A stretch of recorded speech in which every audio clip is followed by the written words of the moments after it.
Hello learners, welcome to my YouTube channel. शास्त्रीय विचारकों की कड़ी में हम कार्ल मार्क्स को पढ़ रहे हैं इस समय।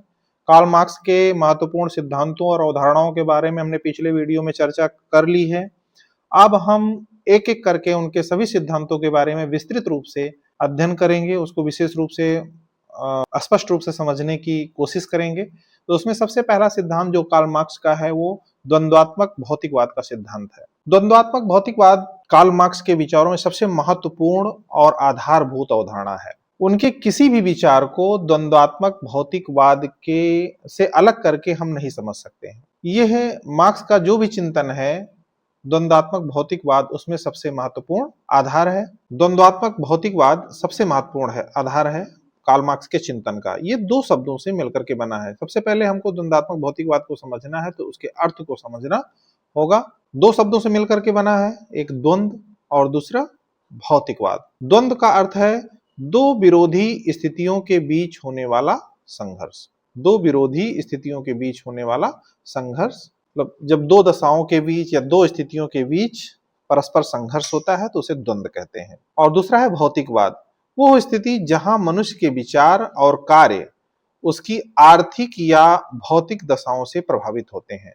अर्थात हमारे जो विचार है, हमारी जो कार्य करने की शैली है, जो कुछ भी हम सोचते हैं वो हमारी आर्थिक और भौतिक दशाओं से प्रभावित होता है, उसे हम भौतिकवाद कहते हैं। अर्थात जब हम भौतिक या आर्थिक शक्तियों को ही हम प्रत्येक घटना का कारण मानने लगते हैं तो वो अवधारणा या ऐसी सोच जो है या ऐसी दशा भौतिकवाद कहलाती है। तो इन दोनों को मिला करके मार्क्स ने समझाया कि भौतिक शक्तियों के बीच होने वाला संघर्ष ही समाज में होने वाली घटनाओं और परिवर्तनों का असली कारण है। अर्थात भौतिक दशाएं ही समाज में होने वाली घटनाओं और परिवर्तनों का असली कारण है। जब भौतिक दशाओं में संघर्ष होता है, द्वंद्व होता है, तब परिवर्तन होता है और समाज में जो भी घटनाएं घटित होती हैं या जो भी परिवर्तन होते हैं उसका कारण द्वंद्व और भौतिकवाद है। द्वंद्वात्मक भौतिकवाद को समझने के लिए सबसे पहले हमें हीगल के द्वंद्व को समझना होगा। हीगल जर्मनी के एक प्रमुख दार्शनिक थे। उन्होंने प्राकृतिक घटनाओं को समझने के लिए विचारों के विकास को महत्वपूर्ण स्थान दिया और विचारों के विकास को द्वंद्वात्मक पद्धति के आधार पर स्पष्ट किया। हीगल कहते हैं कि विचार महत्वपूर्ण है, सर्वोच्च विचार ही ईश्वर है, विचार ही विकास का आधार है और विचारों के विकास को द्वंद्वात्मक पद्धति के आधार पर समझा जा सकता है। हीगल ने अंग्रेजी भाषा के डायलेक्टिक्स शब्द को कहां से ग्रहण किया? डायलेगो, जो ग्रीक भाषा का डायलेगो शब्द है, डायलेगो, जिसका मतलब होता है तर्क वितर्क। तो ईसा से पूर्व यूनान के राज दरबार में किसी भी घटना की वास्तविकता को जानने के लिए डायलेगो या तर्क वितर्क का प्रयोग होता था। तर्क वितर्क या वाद विवाद, किसी भी घटना को समझना होता था, उसकी वास्तविकता को जानना होता था तो राज दरबार में डायलेगो या तर्क वितर्क या वाद विवाद के आधार पर समझा जाता था। वहीं से इन्होंने इसको ग्रहण किया, अर्थात तर्क वितर्क की इसी प्रक्रिया को हम डायलेगो कहते हैं। हीगल ने कहा कि प्राकृतिक घटनाओं में भी निरंतर परिवर्तन होता रहता है जिसे हम द्वंद्वात्मक पद्धति के द्वारा समझ सकते हैं। और हीगल ने द्वंद्ववाद की कुछ विशेषताएं बताई थी। उन्होंने कहा कि द्वंद्व एक सार्वभौमिक प्रघटना है जो हर जगह मौजूद होती है। प्रकृति के प्रत्येक अंग में द्वंद्व की जो प्रक्रिया है सदैव विद्यमान रहती है और ये जो द्वंद्व की प्रक्रिया है इसमें वाद विवाद प्रतिवाद ये शामिल है। वाद प्रतिवाद और समन्वयवाद, थेसिस, एंटीथेसिस एंड सिंथेसिस, तीन चरण हैं द्वंद्व की प्रक्रिया के। और जो प्राकृतिक घटनाएं हैं जिस प्रकार से उनका विकास होता है उसी प्रकार से समाज का भी विकास विचारों के द्वंद्व का परिणाम होता है।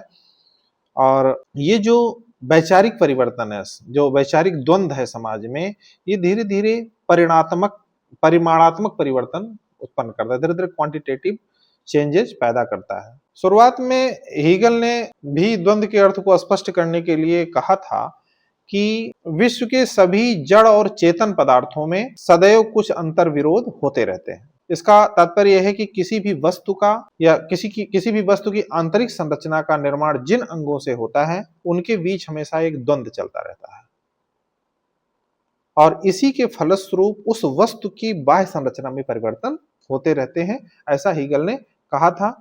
और इस प्रकार से भौतिक जगत में होने वाले परिवर्तन को स्पष्ट करने के लिए हीगल ने द्वंद्व को एक सार्वभौमिक प्रक्रिया के रूप में स्पष्ट किया था। कुछ समय बाद हीगल का जो चिंतन है वो तात्विक और वैचारिक दिशा में आगे बढ़ता है, जिसमें वो विचार को सर्वमहत्वपूर्ण मानते हैं। वो कहते हैं सर्वोच्च विचार ही ईश्वर है, विचार ही विकास का आधार है। इस प्रकार से वो बात करते हैं। तो हीगल द्वंद्ववाद के विचारों के विकास के रूप में, द्वंद्ववाद को विचारों के विकास के रूप में समझाते हैं। उनके जो मुख्य विचार हैं उनको यहाँ पर हमने लिखा है। सबसे पहला कि उन्होंने अपने द्वंद्व की प्रक्रिया में विचारों को प्रधानता देते हैं। हीगल कहते हैं कि विचार ही वास्तविक जगत का निर्माण करते हैं। भौतिक जगत हमारा जो है विचारों का ही प्रतिबिंब होता है, अर्थात जिस प्रकार के हमारे विचार होते हैं उसी प्रकार का हमारे भौतिक जगत का निर्माण होता है। और हीगल कहते हैं कि विकास की जो प्रक्रिया है, ये द्वंद्व की जो प्रक्रिया है, उसके 3 चरण हैं, जिसमें उन्होंने पहला चरण माना वाद को, थेसिस, दूसरा एंटीथेसिस, तीसरा सिंथेसिस। जैसे किसी घटना या विचार का आरंभ होता है, कोई विचार आता है, तो वो उस विचार के कुछ प्रशंसक होते हैं, कुछ विरोधी होते हैं, अर्थात उसमें कुछ कमियां दिखाई लगने लगती हैं, तो उसका विरोध शुरू हो जाता है। फिर उसके विरोध में मतलब उसका जो विरोधी विचार पैदा होने लगता है, जिसको प्रतिवाद कहा, उन्होंने एंटीथेसिस कहा, अर्थात वाद के विरोध के रूप में प्रतिवाद आता है। अर्थात वाद में जो कमियां होती हैं उसको उत्पन्न उसमें जो कमियां होती हैं उसके कारण जो विरोधी विचार उत्पन्न होता है उसे प्रतिवाद कहते हैं। फिर वाद और प्रतिवाद में संघर्ष होता है। दोनों में संघर्ष होने के पश्चात एक नया और एक बेहतर समाधान निकलता है, अर्थात फिर वो सिंथेसिस का रूप ले लेता है।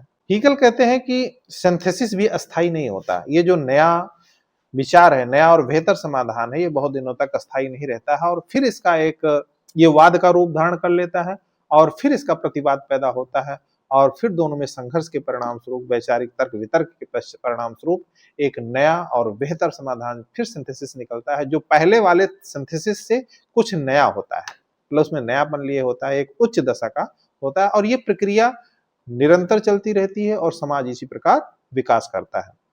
हीगल मानते थे कि ये एक सार्वभौमिक नियम है, द्वंद्व एक सार्वभौमिक प्रक्रिया है जो प्रत्येक घटना में और प्रत्येक विचार में शामिल है और ये प्रकृति और समाज के प्रत्येक अंग में ये द्वंद्व सदैव विद्यमान रहता है, ऐसा हीगल मानते हैं। जो मार्क्स का द्वंद्वात्मक भौतिकवाद, सबसे पहले के तो हीगल से प्रभावित थे वो, उसके बाद फ्यूवरवाक की भौतिकवादी विचारधारा से भी मार्क्स प्रभावित थे।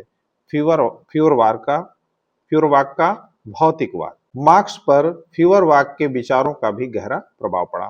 फ्यूवरवाक ने हीगल की जो निरपेक्ष आत्मा थी, जो निरपेक्ष आत्मा का जो विचार था, उसके स्थान पर भौतिक जगत को अधिक महत्व दिया। उन्होंने धर्म को एक अलगाववादी तथ्य माना जो मनुष्य को वास्तविकता से दूर ले जाता है और उसका शोषण करता है। तो कहीं ना कहीं मार्क्स अपने धर्म संबंधी विचारों के लिए फ्यूवरवाक से भी प्रभावित थे, दिखाई देते हैं। उन्होंने ये भी बताया कि जो व्यक्तिगत संपत्ति है और जो भौतिक पदार्थ है, ये सामाजिक संबंधों को प्रभावित करते हैं। कहने का मतलब मार्क्स हीगल के द्वंद्व से और फ्यूवरवाक के भौतिकवादी दृष्टिकोण से प्रभावित थे। उन्होंने एक किताब लिखी थी, एसेंस ऑफ क्रिश्चियनिटी, ईसाई धर्म का सार, 1841 में इन्होंने इसको लिखा था, जिसमें धार्मिक विश्वासों को उन्होंने अलगाववादी तथ्य के रूप में प्रस्तुत किया था और कहा था कि धर्म जो है एक अलगाववादी तथ्य है जो मनुष्य को वास्तविकता से दूर ले जाता है। और इस प्रकार से कार्ल मार्क्स अपने द्वंद्वात्मक भौतिकवाद के सिद्धांत में मार्क्स के हीगल के द्वंद्व से और फ्यूवरवाक के भौतिकवाद से प्रभावित होकर के अपना विश्लेषण देते हैं, अपने विचारधारा को प्रस्तुत करते हैं। हीगल और मार्क्स में जो मुख्य अंतर था वो ये है कि मार्क्स ने हीगल की द्वंद्वात्मक प्रणाली, जो थेसिस, एंटीथेसिस और सिंथेसिस को स्वीकार तो किया, लेकिन इसको बिल्कुल उल्टा कर दिया था। जैसे हीगल के लिए विचार ही आधार था, द्वंद्व की प्रक्रिया में विचार आधार थे, जबकि मार्क्स कहते हैं कि आर्थिक या भौतिक परिस्थितियां आधार का काम करती हैं, अर्थात आर्थिक या भौतिक परिस्थितियां आधार हैं। तो हीगल के लिए विचार वास्तविक है, विचार आधार है, और मार्क्स के लिए आर्थिक या भौतिक परिस्थितियां। हीगल मानते हैं कि विचारों से जगत बनता है, मार्क्स मानते हैं कि भौतिक जगत ही हमारे विचारों को जन्म देता है। इसीलिए मार्क्स कहते हैं कि हीगल का द्वंद्ववाद सिर के बल खड़ा था, हमने उसे पैरों के बल खड़ा कर दिया। इस प्रकार से मार्क्स ने अपने द्वंद्वात्मक भौतिकवाद के सिद्धांत में हीगल से द्वंद्व की पद्धति ग्रहण की, थेसिस एंटीथेसिस सिंथेसिस की पद्धति ग्रहण की, और फ्यूअरवाग से भौतिकवाद का विचार लिया। इन दोनों के मेल से मार्क्स ने द्वंद्वात्मक भौतिकवाद का सिद्धांत बनाया, जो ये कहता है कि समाज का विकास विचारों के कारण नहीं, बल्कि आर्थिक शक्तियों और उनमें होने वाले संघर्ष के कारण होता है। तो मार्क्स का द्वंद्वात्मक भौतिकवाद ये कहता है कि समाज की आर्थिक शक्तियों और और जो भौतिक परिस्थितियां हैं उसमें जो होने वाले संघर्ष के कारण ही हमारे विचारों का निष्पादन होता है, हमारे विचारों की उत्पत्ति होती है। अर्थात जो विचार, हम जिस प्रकार की भौतिक परिस्थिति में रहते हैं, जैसे प्रकार की हमारी आर्थिक संरचना, आर्थिक व्यवस्था समाज की होती है, हमारे विचार वैसे ही होते हैं। मार्क्स का दृष्टिकोण क्या है द्वंद्वात्मक भौतिकवाद में? मार्क्स का द्वंद्वात्मक भौतिकवाद हीगल के विचारों से प्रभावित तो है, लेकिन उसके मूलतः विपरीत है। मार्क्स कहते हैं कि मेरे लिए मानव मस्तिष्क में विचारों का जन्म भौतिक जगत के प्रतिबिंब के रूप में होता है। अर्थात जहां हीगल मानते थे कि चेतना या विचार या चेतना ही संसार की वास्तविक सत्ता है और भौतिक जगत उसका प्रतिबिंब मात्र है, अर्थात हीगल कहते हैं कि विचार और चेतना से ही भौतिक जगत का निर्माण होता है, जबकि मार्क्स इसको पूरी तरह से उलट देते हैं। वो कहते हैं कि भौतिक पदार्थ ही वास्तविक होते हैं, विचार नहीं, और जो हमारी चेतना है, हमारा जो विचार है, इसी भौतिक जगत का प्रतिबिंब होता है। अर्थात जिस प्रकार का भौतिक जगत होगा, हमारी चेतना और हमारा विचार उसी प्रकार का उत्पन्न होगा। मार्क्स ने अपनी पुस्तक दास कैपिटल में स्पष्ट किया है कि हीगल का द्वंद्ववाद अपने सिर के बल खड़ा था, जिसे मैंने पैरों के बल उसे सीधा खड़ा कर दिया। ऐसी बात वो अपनी पुस्तक दास कैपिटल में कहते हैं। उन्होंने विकास का आधार विचारों के बजाय आर्थिक दशाओं को माना। मार्क्स कहते हैं कि पदार्थ में एक अंतर्निहित शक्ति होती है, जिस प्रकार से हीगल ने भी विचारों में कहा था। तो पदार्थ में एक अंतर्निहित शक्ति होती है जिसमें निरंतर परिवर्तन होता रहता है। यह परिवर्तन मार्क्स कहते हैं कि बाहरी कारणों से नहीं होता, बल्कि पदार्थ के भीतर मौजूद आंतरिक विरोधों के कारण होता है। मार्क्स ने हीगल की जो द्वंद्व की प्रक्रिया के 3 चरण हैं, उसको भौतिक आधार पर लागू किया। वे मानते थे कि उत्पादन के जो तरीके हैं, मोड ऑफ प्रोडक्शन है, आर्थिक प्रणाली है, उसमें जब परिवर्तन आता है तो समाज में नए वर्गों का उदय हो जाता है। वो समाज में नए वर्गों को जन्म देता है और उनके बीच होने वाला निरंतर संघर्ष ही प्रगति का आधार बनता है। अर्थात जब उत्पादन के तरीके बदल जाते हैं तो समाज में नए वर्गों का निर्माण होता है और उनके बीच होने वाला जो निरंतर संघर्ष है, द्वंद्व की जो प्रक्रिया है, उसके कारण ही प्रगति संभव होती है। एक बात ये जान लेना जरूरी है कि द्वंद्व का तात्पर्य केवल संघर्ष नहीं होता है, इसमें द्वंद्व का तात्पर्य है सहयोग प्लस संघर्ष। चाहे भौतिक परिस्थितियां हो, चाहे प्राकृतिक घटनाएं हो, सब में सहयोग और संघर्ष होता है। मार्क्स कहते हैं कि भौतिक पदार्थों में द्वंद्व की प्रक्रिया सदैव चलती रहती है और समाज के परिवर्तन का आधार भी यही है। मार्क्स कहते हैं कि भौतिक पदार्थों में द्वंद्व हमेशा विद्यमान रहा है। मार्क्स कहते हैं कि प्रकृति के मध्य भी द्वंद्व विद्यमान रहा है। प्रकृति और प्रकृति के 2 वस्तुओं में संघर्ष हमेशा विद्यमान रहा है। फिर उसके पश्चात प्रकृति का मनुष्य से संघर्ष, प्रकृति से द्वंद्व। उसके बाद अब प्रेजेंट टाइम में मनुष्य का मनुष्य से संघर्ष प्रभावी हो गया है। प्रकृति के मध्य संघर्ष कमजोर हो गया है, प्रकृति का मनुष्य के प्रति संघर्ष कमजोर हो गया है। अब वर्गों के बीच संघर्ष तेज हो गया है।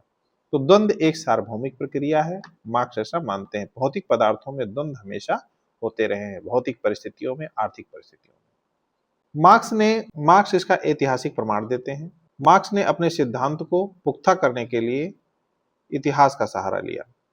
इतिहास से अपने द्वंद्वात्मक भौतिकवाद के सिद्धांत को स्पष्ट किया।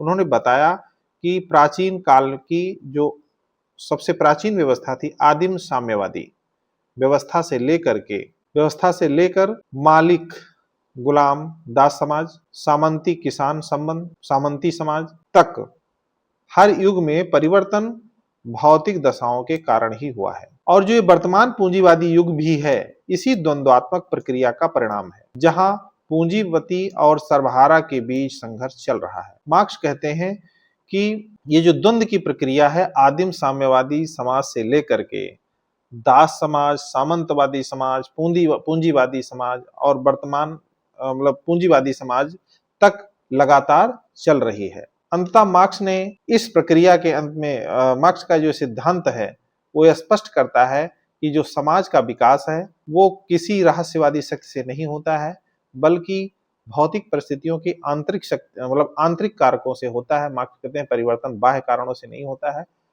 बल्कि ठोस भौतिक शक्तियों और उनके आपसी टकराव से होता है।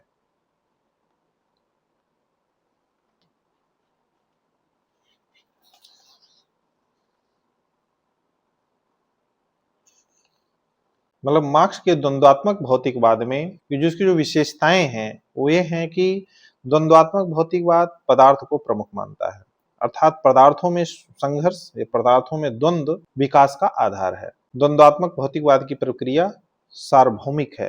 प्रकृति के सभी तत्व परस्पर संबंधित होते हैं।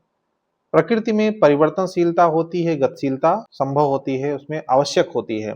और पदार्थों में जो होने वाले परिमाणात्मक जो परिवर्तन है, जो मात्रात्मक परिवर्तन है, वो गुणात्मक परिवर्तन उत्पन्न करते हैं। और प्रकृति के प्रत्येक पक्ष में और मानव समाज के प्रत्येक भाग में अंतर विरोध निहित होते हैं और ये प्रक्रिया आंतरिक रूप से संभव होती है।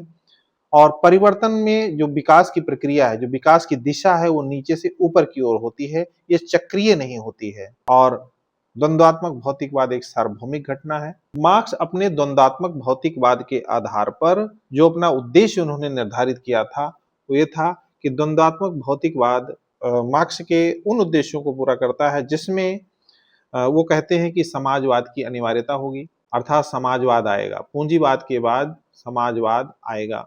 उसके बाद मार्क्स कहते हैं कि द्वंद्वात्मक भौतिकवाद में परिवर्तन आवश्यक है। द्वंद्वात्मक भौतिकवाद ये सिद्धांत ये बताता है कि परिवर्तन सार्वभौमिक है, परिवर्तन होना ही होना है। वर्ग संघर्ष की अनिवार्यता को भी ये द्योतित करता है, वर्ग संघर्ष भी अनिवार्य है, क्योंकि द्वंद्वात्मक भौतिकवाद ये कहता है कि प्रत्येक समाज में द्वंद्वात्मक या संघर्ष की प्रक्रिया चलती रहती है, तो वर्ग संघर्ष की भी अनिवार्यता होती है, जिससे समाज बदलता है। और ये क्रांति का औचित्य भी सिद्ध करता है। द्वंद्वात्मक भौतिकवाद की प्रक्रिया क्रांति का औचित्य सिद्ध करती है और श्रमिकों के मध्य संगठित होने की प्रेरणा भी प्रदान करती है। मार्क्स ने श्रमिकों के मध्य उस समय की जो भौतिक परिस्थितियां थी, फ्रांस की, जर्मनी की, इंग्लैंड की, उसमें जो श्रमिकों में अलगाववादी प्रवृत्ति बढ़ रही थी, उनको संगठित होने की प्रेरणा भी देता है और इसके माध्यम से वो पूंजीपतियों को चेतावनी भी देना चाहते थे। तो मार्क्स के ये उद्देश्य से सिद्ध हो रहे थे द्वंद्वात्मक भौतिकवाद के सिद्धांत से, पूंजीपतियों को चेतावनी देते हैं। मार्क्स के द्वंद्वात्मक भौतिकवाद का सिद्धांत बहुत ही महत्वपूर्ण है, लेकिन इसकी आलोचनाएं भी होती हैं। उसकी जो प्रमुख आलोचना निम्न है। मार्क्स एक ऐसे विचारक हैं जिसके चाहने वाले उन्हें मसीहा कहते हैं, तो विरोधी उनके विचारों को केवल एक सपना कहते हैं। इनकी जो मुख्य आलोचना है, सबसे पहली आलोचना यह है कि अंतर विरोधों से भरा सिद्धांत। मार्क्स कहते हैं कि दुनिया में जो विकास है वो द्वंद्व की प्रक्रिया से चल रहा है, अर्थात थेसिस, एंटीथेसिस और सिंथेसिस के चक्र से लगातार चलता रहता है। मार्क्स ये कहते हैं जो द्वंद्व की प्रक्रिया है वो चलती रहती है। उन्होंने ये भी कहा कि साम्यवाद विकास की अंतिम अवस्था होगी। तो इनकी आलोचना इस आधार पर होती है कि यदि द्वंद्व प्रकृति का नियम है और हमेशा चलता रहता है, जैसा कि मार्क्स ने कहा है, तो साम्यवाद आने के बाद कैसे रुक जाएगा? साम्यवाद के आगे की बात मार्क्स ने नहीं की है। साम्यवाद आने के बाद ये प्रक्रिया कैसे रुक जाएगी? क्या साम्यवाद के बाद कोई बदलाव नहीं होगा? तो ये अंतर्विरोध है, इस सिद्धांत में अंतर्विरोध है, विरोधाभास है। दूसरी जो प्रमुख आलोचना है वो ये है कि द्वंद्वात्मक भौतिकवाद में जो विकास क्रम को समझाया गया है, जो विकास क्रम मार्क्स ने कहा है कि प्राचीन आदिम साम्यवादी समाज से लेकर के साम्यवादी समाज तक कि जो विकासक्रम समझाया है वो त्रुटिपूर्ण है, क्योंकि मार्क्स ने भविष्यवाणी की थी कि साम्यवाद सबसे पहले इंग्लैंड जैसे औद्योगिक देशों में आएगा जहां पूंजीवाद चरम पर होगा। क्योंकि जो मार्क्स की का जो श्रेणी क्रम है विकास का, वो आदिम साम्यवादी समाज, फिर दास समाज, फिर सामंतवादी समाज, फिर पूंजीवादी समाज, उसके बाद समाजवादी, फिर साम्यवादी समाज, जिसको कि उन्होंने वर्ग विहीन समाज भी कहा था।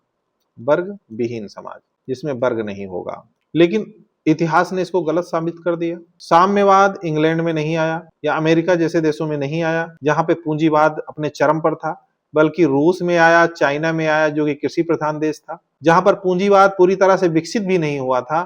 तो ये द्वंद्वात्मक भौतिकवाद की आलोचना है कि मार्क्स ने जो भविष्यवाणी की थी, जो विकासक्रम समझाया था, वो अवरोधपूर्ण है, वो ब्रेक्ड है, अर्थात मार्क्स ने गलत भविष्यवाणी की थी, ऐसा हुआ नहीं। मार्क्स कहते हैं, मार्क्स अपने द्वंद्वात्मक भौतिकवाद के सिद्धांत में केवल भौतिक शक्तियों पर जोर देते हैं, जिसको उन्होंने आर्थिक, इसीलिए उनको आर्थिक निर्धारणवादी भी कहा जाता है। लेकिन मतलब मार्क्स ये कहते हैं कि समाज की हर चीज, चाहे संस्कृति हो, धर्म हो, कानून हो, मूल्य हो, ये आर्थिक या भौतिक स्थितियों से ही तय होता है।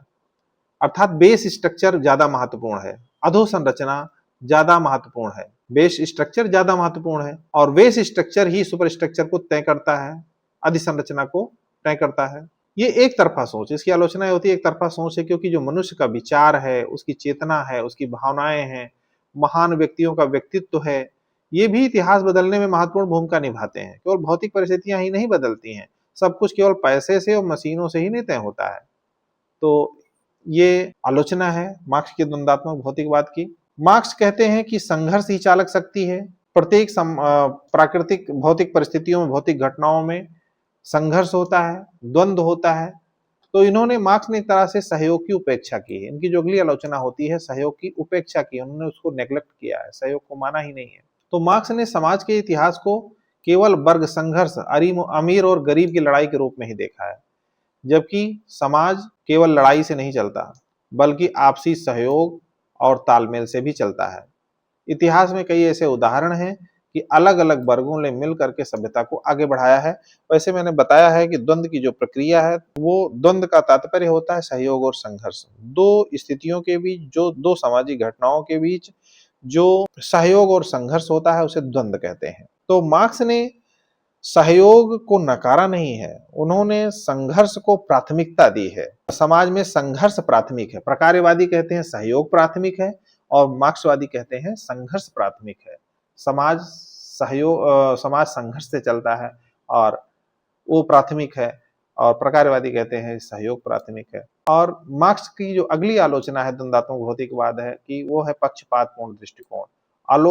आलोचक कहते हैं कि मार्क्स का जो सिद्धांत है वो वैज्ञानिक कम है, पक्षपातपूर्ण ज्यादा है, क्योंकि उनका मुख्य उद्देश्य था कि मजदूरों को पूंजीपतियों के खिलाफ भड़काना, उन्हें क्रांति के लिए तैयार करना। इसलिए उन्होंने तथ्यों को इस तरह से पेश किया है जिससे उनके इस उद्देश्य की पूर्ति हो सके। और मार्क्स का द्वंद्वात्मक भौतिकवाद का सिद्धांत अव्यावहारिक भी है एक दृष्टिकोण से, क्योंकि मार्क्स के जो विचार हैं वो सुनने के लिए और पढ़ने में तो बहुत तर्कसंगत लगते हैं, लेकिन जब इसे असल दुनिया में जब लागू किया जाएगा तो इसके परिणाम अलग होते हैं, अलग मिले भी हैं, जैसा कि अभी हमने उदाहरणों पर दिया था। जैसे कि जहां भी साम्यवादी व्यवस्था आई, वहां पर फिर एक नए प्रकार का संघर्ष और समस्याएं, एक नए प्रकार का शोषण पैदा हुआ। जैसे रसिया का जार शासन जो है, या तानाशाही शासन। तो जहां भी साम्यवादी व्यवस्था आई, मार्क्स के सिद्धांतों को पूरी तरह, मार्क्स की जो भविष्यवाणी थी उसको पूरी तरह सफल नहीं हुई। तो ये सिद्धांत मानव स्वभाव की जटिलताओं को समझने में पूरी तरह सफल नहीं रहा, क्योंकि मानव स्वभाव चंचल होता है, परिवर्तनशील होता है। तो ऐसी कोई भविष्यवाणी हम नहीं कर सकते जिस पर पूरा भविष्य टिका होगा। मार्क्स ने खुद कहा था कि भौतिक परिस्थितियां सब कुछ निर्धारित करती हैं, तो पहले से उन्होंने एक ऐसे राम राज्य की, एक ऐसे साम्यवादी आदर्श लोक की क्यों कल्पना कर ली। और मार्क्स की जो अगली आलोचना है द्वंद्वात्मक भौतिकवाद की, वो ये है कि भौतिक भाग्यवाद। ये मार्क्स ने लोगों को पुराने धार्मिक भाग्य के भरोसे बैठने से रोका। उन्होंने कहा धर्म एक अफीम है, धर्म से दूर रहिए, लेकिन खुद एक नया भौतिक भाग्य बना दिया। वो क्या है कि उन्होंने कहा कि साम्यवाद का आना निश्चित है और ये नियति है। उन्होंने कहा ये होना ही है। तो एक तरह से उन्होंने यहाँ भी तो भौतिक भाग्यवाद की बात की है, मतलब उन्होंने साम्यवाद को अवश्यंभावी माना है, साम्यवाद आना ही है। तो अगर सब कुछ पहले से तय है, साम्यवाद आएगा ही, तो ये भी तो एक तरह से अंधविश्वास है, या एक तरह से भाग्यवाद ही तो हुआ, जिसमें मनुष्य की अपनी इच्छा शक्ति का कोई महत्व नहीं रह जाता। तो संक्षेप में हम कह सकते हैं कि आलोचकों जैसा कि आलोचकों का कहना है कि मार्क्स ने आर्थिक पक्ष को जरूरत से ज्यादा महत्व दिया। जो मानवीय संवेदनाएं थी, धर्म था, सहयोग था, ऐसे तत्वों को नजरअंदाज किया है। उनका मानना कि साम्यवाद इतिहास का आखिरी पड़ाव है, उनके अपने ही निरंतर बदलाव के सिद्धांत के खिलाफ जाता है। जैसा कि उन्होंने कहा कि द्वंद्व एक सार्वभौमिक प्रक्रिया है, द्वंद्वात्मक भौतिकवाद का सिद्धांत हमेशा जारी रहेगा, वर्ग संघर्ष समाज की चालक शक्ति है, द्वंद्व अवश्यंभावी है। तो एक तरह से साम्यवाद के बाद भी तो कोई परिवर्तन होगा, उसके बारे में कोई चर्चा मार्क्स ने नहीं की है। तो ये मार्क्स के द्वंद्वात्मक भौतिकवाद की आलोचनाएं होती हैं। धन्यवाद। अब आगे हम मार्क्स के अगले सिद्धांत के बारे में चर्चा करेंगे अगले वीडियो में। तब तक के लिए